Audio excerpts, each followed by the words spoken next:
Sebanyak 32 orang anggota Dewan Perwakilan Rakyat Daerah Provinsi Sumatera Selatan laksanakan rapat paripurna ke-51 dengan agenda pemandangan umum fraksi-fraksi DPR Provinsi Sumatera Selatan terhadap Raperda APBD Provinsi Sumsel tahun anggaran 2019.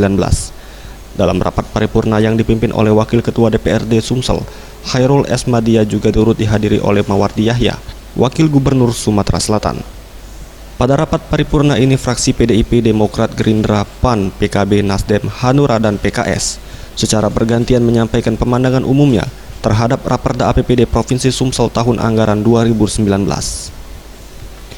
Dalam paparannya, Khairul Esmadia, Wakil Ketua DPRD Sumsel, menjelaskan, berdasarkan dari pemandangan umum, ke-9 fraksi sudah setuju dengan Raperda APBD Provinsi Sumsel tahun anggaran 2019.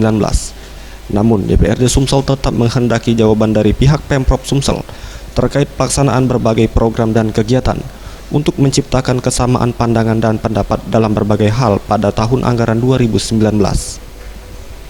Menghendaki jawaban dan penjelasan dari pihak eksekutif sebagai pelaksanaan berbagai program dan kegiatan, sehingga dengan demikian akan tercipta kesamaan pandangan dan pendapat terhadap berbagai hal, baik yang telah dilaksanakan maupun yang akan dilaksanakan pada tahun anggaran 2019.